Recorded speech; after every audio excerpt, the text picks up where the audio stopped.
Miren lo que dice este hombre, se llama Alessandro Riff. Dice, la palabra propiciación en la Biblia tiene un significado primario. Lo que significa es aplacar, parar, frenar la ira de Dios.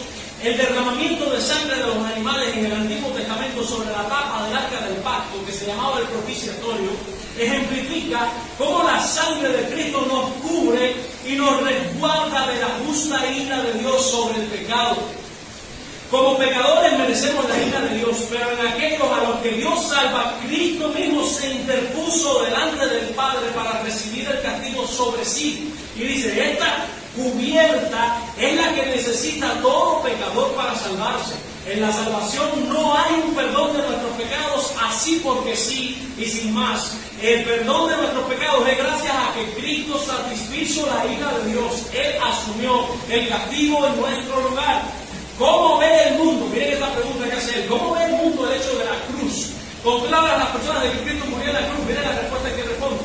Dice, lo ve a la manera de Mel Gibson. Mel Gibson, en su película La Pasión de Cristo, en donde solo se pone a relieve el sufrimiento físico de Cristo.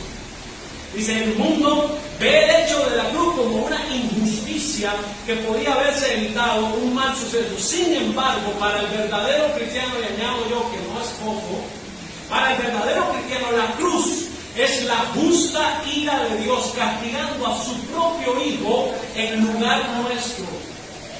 Si un alma mira a Jesucristo solamente como alguien que sufrió un castigo por gente mala e injusta de su época, no está entendiendo el Evangelio.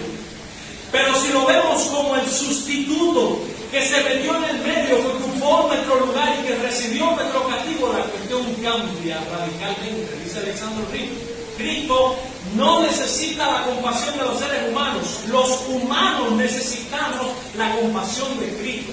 Al mirar el hecho de la crucifixión tendríamos que ver que Cristo es justo, y que nosotros somos injustos, y que Dios, para perdonarnos a nosotros, tuvo que castigar a Jesús en nuestro lugar. Que el sufrimiento de Cristo fue más allá del sufrimiento físico de la cruz, porque en Gálatas 3:13 dice que fue hecho maldición por nuestros pecados.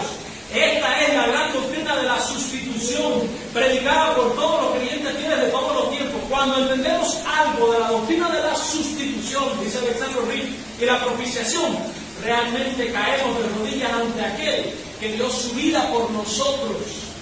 Presentar a un Dios de amor, sin revelar al pecador la ira justa de ese mismo Dios santo sobre él, es decirle a los pecadores una media verdad. Estas verdades a medias no salvan, dice él claramente, no salvan a nadie, ya que no presentan la totalidad del Evangelio ni su verdad a fondo. Si al hombre no se le dice la verdad de su pecado, ¿para qué entonces necesita un Salvador? El perdón de los pecados ocurre cuando un pecador reconoce que está bajo la ira de Dios, pero cree que Cristo ocupó su lugar, y entonces Cristo recibió su castigo y él recibe el perdón.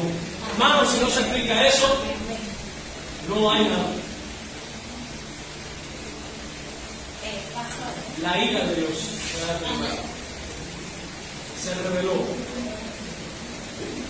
contra Cristo, para que los que creen en Cristo no tengan que recibir la ira de Dios. O sea, literalmente lo que está diciendo